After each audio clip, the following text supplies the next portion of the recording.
I have a few prized possessions in my hoard, and this here is absolutely one of those prized possessions. This is a Honda EU3000 IS generator. It says it on the side. You'll see it in a minute. This is a 3,000 watt super quiet generator. Now I bought this back in like 2000, and I'm going to say I bought it back in like 2002, maybe even 2001. I bought it specifically to run a kiln when I was blowing glass on a regular basis. I needed to take a kiln with me to anneal the parts I was using. Long story short, I don't do that anymore, but I still have this generator. And this thing has come in handy more times than I can count, especially now that I've moved to the new house here. Um, we lose power an awful lot. Uh, and I need power. Not only do I need power, I need quiet power. My neighbor has a full house backup generator that, quite frankly, it's pretty loud, but it powers his whole house. So, what's this generator have that others don't? The biggest thing that this generator has that others don't is this beautiful housing that's around the outside here. What it does is it makes it quiet, and quiet is the key. Now it's not as quiet as the 1000, the little suitcase one, but damn thing's pretty quiet. I'll start it up when I run the rest of the um, fuel out of it, and I'm going to show how I have to do that in a minute. So the number one thing that I've done to this generator since I got it was I installed a uh, battery tender. It didn't come with one, which I thought was a little weird, and because it didn't have a battery tender, my original battery that came with this died over time. So for the longest time, I just started it with a pull rope, and it worked actually relatively well, except I wasn't winterizing it. So basically what I'm showing here today is how I winterize this thing. After every time I use it, these are the things that I do to make sure that it will work perfectly when I go to use it again, which is exactly the way it worked yesterday. So this has a fuel shutoff valve, which I should have probably run it dry. There's two ways to winterize these. One is to just turn the fuel valve off, let the carburetor run dry, and then I'll show where you drain the carburetor from. The other is the way I do that. Fill it all the way up with gasoline. Um, I suggest going to your local speed shop or your local marina and buying high test non-ethanol fuel. The, uh, the ethanol in fuel nowadays damages the zinc in the carburetors. It causes corrosion and all kinds of other stuff. So you can put in this a non-ethanol based gasoline, fill it all the way up to the very, very, very, very, very tippity top, so there's no air in it at all, or as much as you can get out. Put the lid on it and hope that you're going to use it and burn that tank of fuel out of it within a year. I don't expect to do that with this. What I'm going to do, or what I am doing right now actually, is draining the fuel completely out of the system. And I'll show you in a second. Well, I'll show you how I keep track of that. So now this generator doesn't produce 220 volts, which is kind of problematic for some people. It actually was problematic for me. That's why I bought my other generator, because it does produce 220 volts and I need 220 volts. But for doing 110 stuff, this thing is great. I can run my TVs, a computer. My wife has a CPAP breathing machine that we run it off of.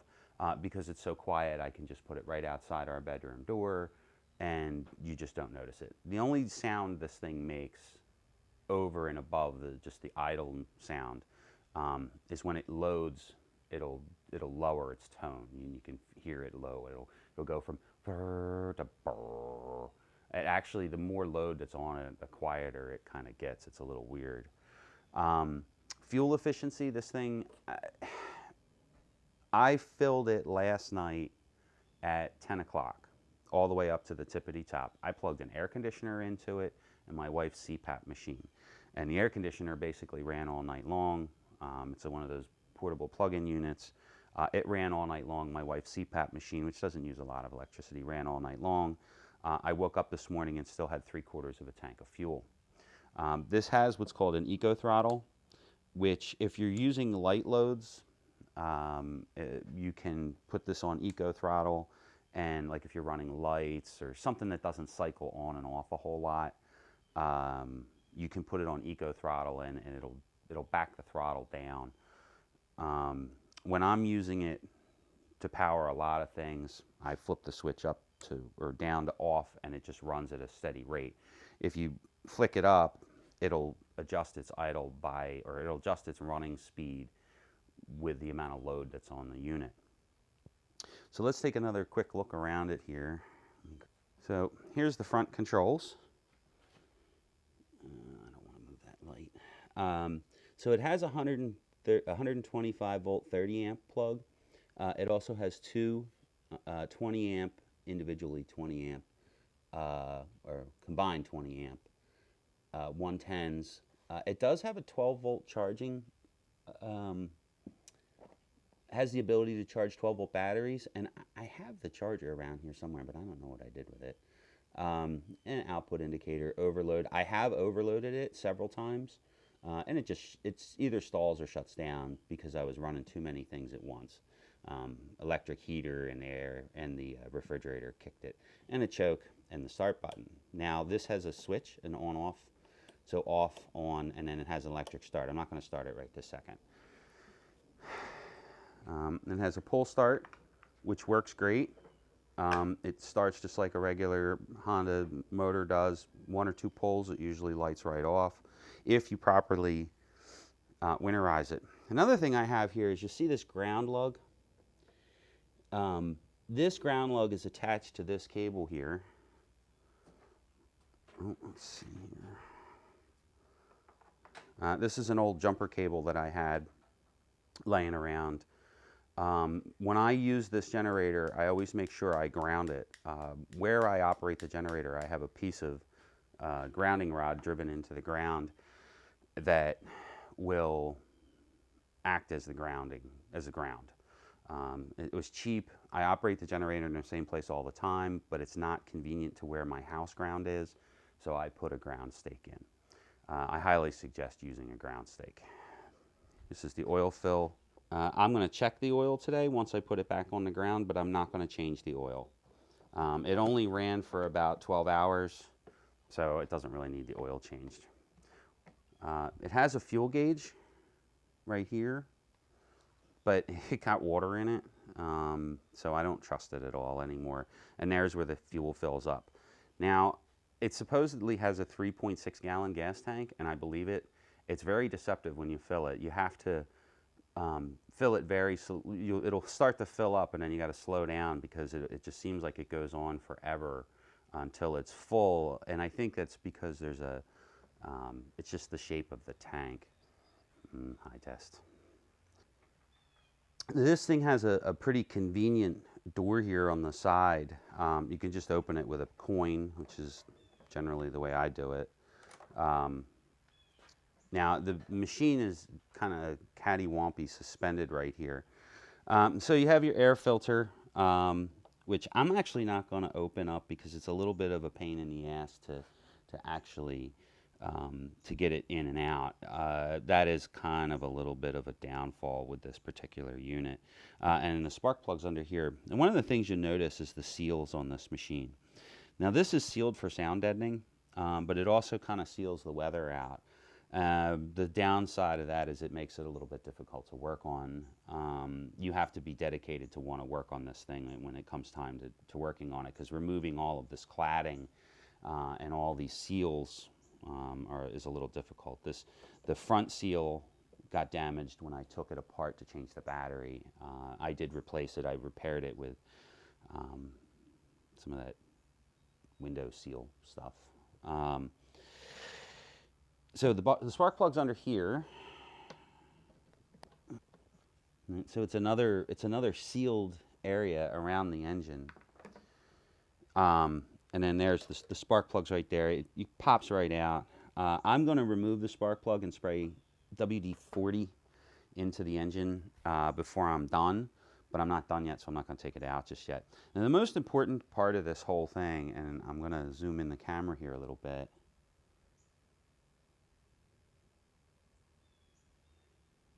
is this screw here.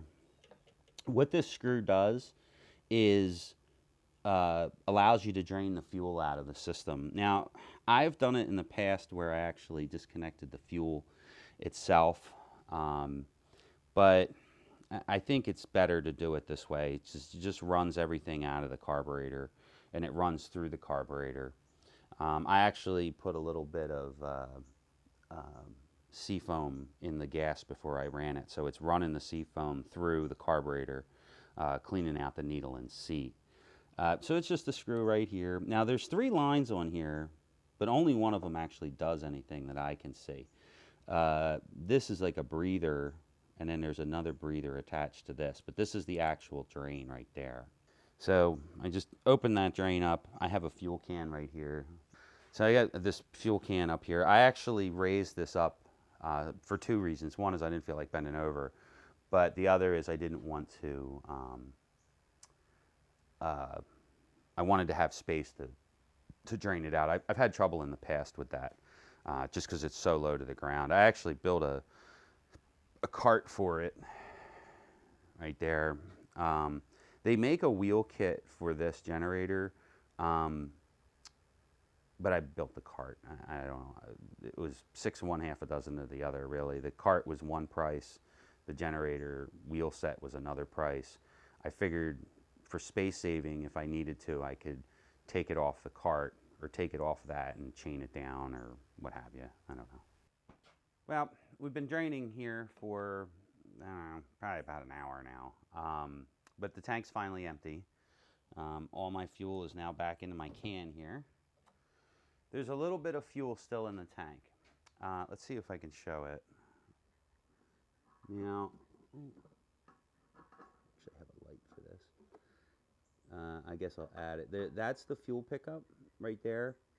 And then around that fuel pickup is a little well that won't allow the tank to completely drain out. I'm going to get out some paper towels that I'm going to throw away, some clean paper towels, and a pair of needle nose pliers.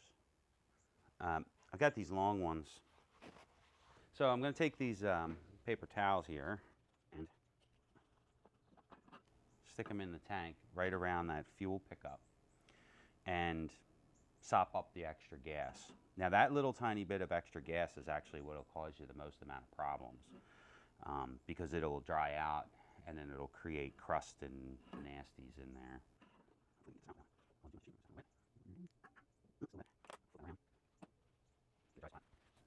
You got to be careful doing this for a couple reasons. The major one being you don't want to drop a piece of paper towel in there. I may have done that in the past. But this will get the fuel out of it. It's only a tiny little bit. It's maybe a half an ounce, really. It's not all that much. This goes without saying. You might not want to smoke while you're doing this. Obviously, I smoke a lot. And this is one of the instances where I'm not smoking. So I'll just let that soak in for a minute. Pull this out. Oh, yeah, nicely saturated with gasoline. There's a little bit of junk in there, like one little tiny fleck of dirt, which is going to stay in there. Now the next thing I'm going to do is blow the tank out. What I'm doing here is really dangerous, but it's kind of important. The blowing into a gas tank does a couple things. One is you can fuck up the lines. The other is you can create static charge, which will create a spark, which will explode. But I need to get the fuel out of this, and you'll see, hopefully, see that little drip of fuel that just came out of there? Before I reset the camera, that was actually a stream of fuel coming out of there.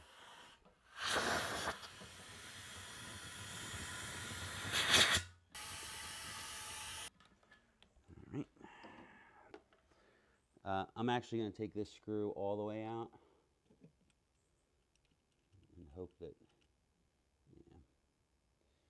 So there's a little little seat on there, a little gasket. See that O-ring there?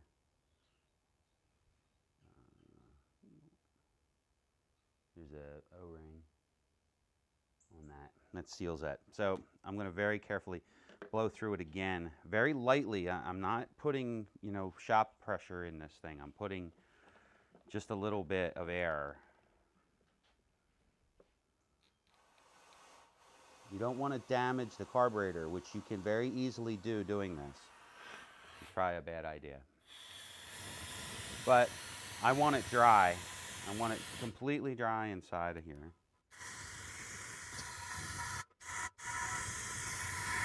Now, a funny little story is I was doing this one time with a motorcycle tank, and was looking in the hole without safety glasses on and ended up rocketing a piece of shit into my eye. That was the one I had to go to the ER for. Always wear your safety glasses, kids. I'm going to put the screw back in here.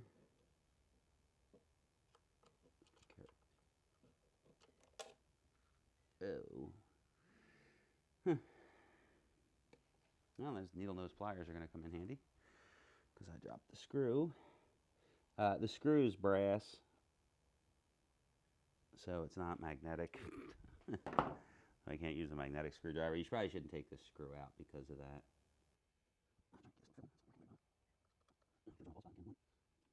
Now, this is another one of those that should go without saying. Don't crank that thing down like crazy. You don't need to. Alright, now the next thing is we're going to pull the spark plug out. Alright, now I want to pull the spark plug for two reasons. One is I want to check the plug, and the other is I want to check the plug to see how it was running, how it was burning. I have another spark plug socket for this. I have this really fancy spark plug socket I got from Snap-on a couple years ago.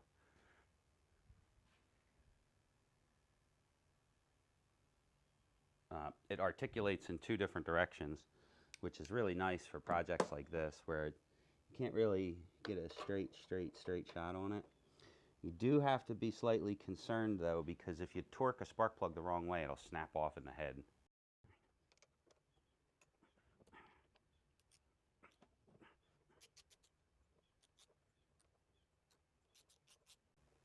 You want them to come out by hand mostly.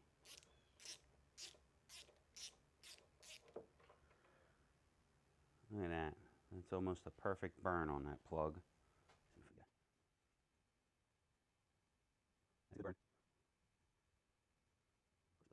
It's a little rich, but I'm not worried about that. All right, so the next thing I'm going to do is I'm going to make a lot of people cringe. And I don't care. WD-40. I'm going to stick it right in the hole here.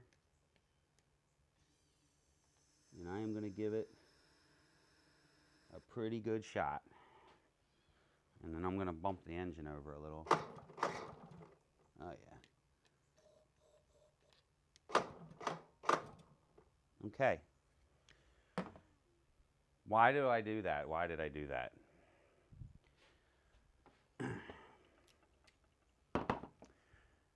Because I don't know when the next time I'm going to run this machine is.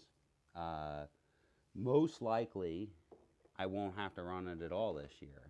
I don't want to run it. I mean, if you're running your generator, you know, shit's going sideways.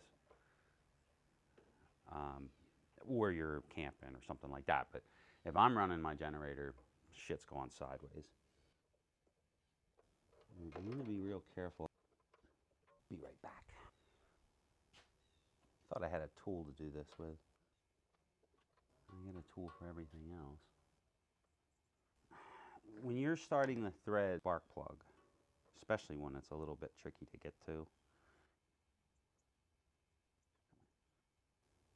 I've had trouble with this one in the past. That's why I swear I had a tool to do this with. Always, always, always, always, always, forever and ever and ever, you start a spark plug by hand. Do not ever use a fucking tool to do it. If you can't start it, like a wrench, never start a spark plug with a wrench unless you've already fucked the head up. And then if you've already fucked the head up, then it's just a matter of, well, you've made your bed, now sleep in it.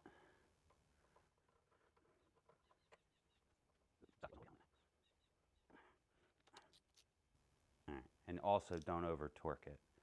There's a torque specification for this, but this ratchet's, I've used it so many times, I know it's tight enough.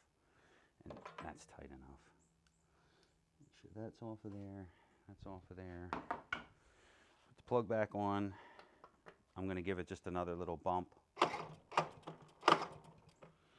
And that's it.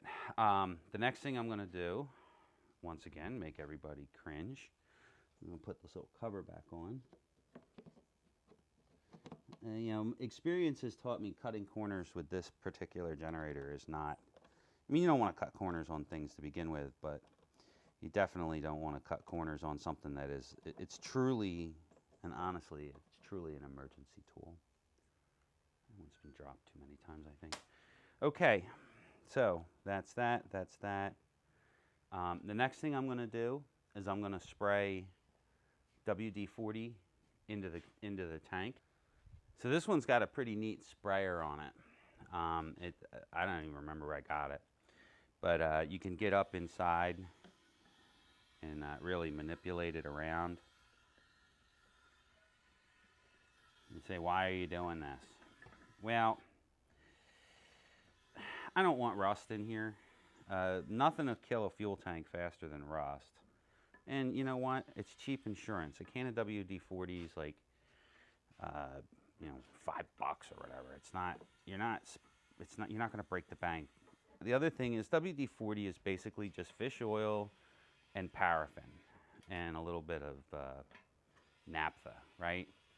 So it's basically harmless. See you guys all the time. Oh, fucking WD-40's junk. You know what? I've been using WD-40 for stupid shit like this for my entire life. Does it bust nuts loose? Nah, not really all that great. It's not like PB Blaster or anything that works really well. But it works good enough. All right. Now, let's close this up here.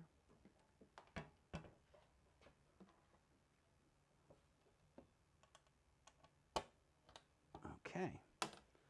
And that's pretty much it for right now. I'm going to take it off this and set it on the floor. I'm going to put it back on its carrier and check the oil. And then I'm going to note the log. I'm going to note this in the log. I don't know if it shows up on here, but basically every time I've used this machine nowadays, I mark down when I use it and what I used it for. So it's just a piece of that good green 3M masking tape that I use for cars. Stuff never comes off. And it stays pretty good. And I use this, I really like these Sharpies. These are Milwaukee Wrightsalls. They work really well. So yesterday afternoon when I took it out, I noted that I took it out on 10/2/2019. I'm going to mark down that I used it for 12 hours. Actually, I used it for probably 16 hours. So, 16 hour. This unit doesn't have an hour meter on it, which is kind of a bummer, but you know, it is what it is. And then 10/3. So now that's logged. I definitely think this is part of me getting old. Because I never used to do this stuff. I would use stuff until it broke, and then that was the end of it. I didn't care. And now that I'm getting older, now I know why my dad used to do this shit. Here's where you get to see me drop my $3,000 generator, or $2,000 generator. I have it rigged to this come-along going up to the ceiling here. I don't like to bend over anymore, and this thing is just kind of low to the ground, so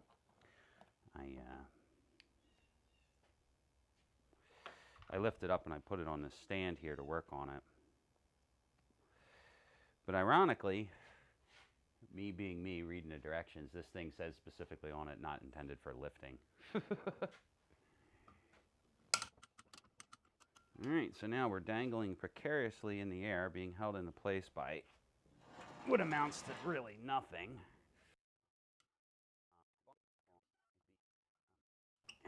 Normally, you would click it all the way up, and then it would disengage this little pawl up here. But because I have it so close to the ceiling, it's so close to the ceiling. This is like really aggravating, by the way. I hate not having the ability to lift things.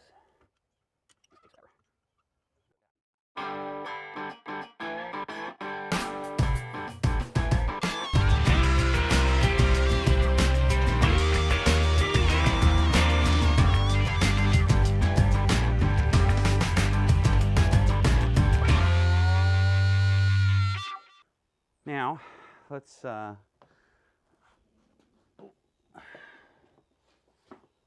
going to let it sit for a second or two, and then we're going to check the oil. Now, this generator does have a low oil indicator, so it won't run out of oil. Make sure you shut it off. All right. Now that's just to move that WD-40 around a little bit more. This is just too close. All right. Now, oil, to check the oil, you just pull this little plug out here.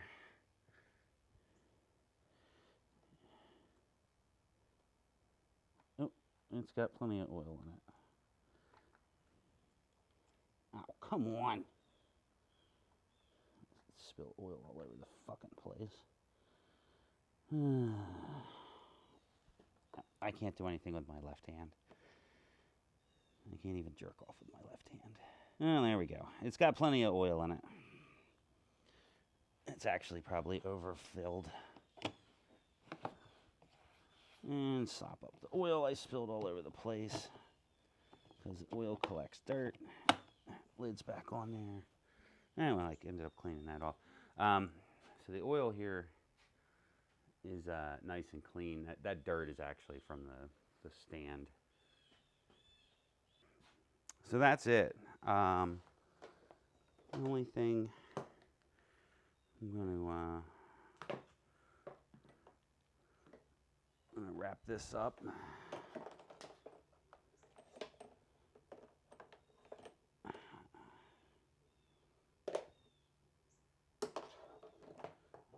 Just put a little loop in it right there. All right, so there's no stress on that. And then I just kind of wrap it up.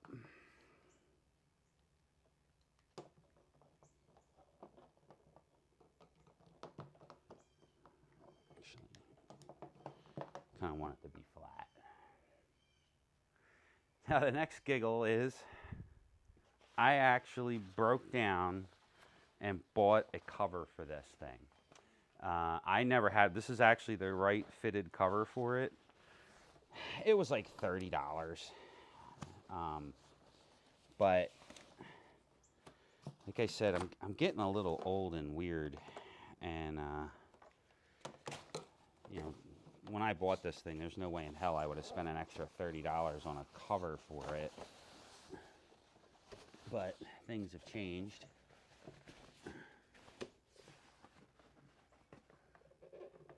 The other thing I'm doing is, make sure it's clearly visible here. I'm going to pull this out a little bit and just let that poke out from under the cover. Just a little. That's my battery tender. That's it. It was kind of a quickie video. I just wanted to show one of my prized possessions and how I deal with it on a regular basis. When I don't deal with it on a regular basis. Now I got my fancy little cover on it. That's exposed, and it's going to get stuffed back in the corner where it lives until I need it again. Thanks for watching. Please subscribe. I'm going to have some more truck videos up shortly. I hope to get some better truck videos up. I also I bought some new lights, and hopefully I'll have a little bit less of a lighting issue, because this light here is killing me. It's working, but this particular camera doesn't like it.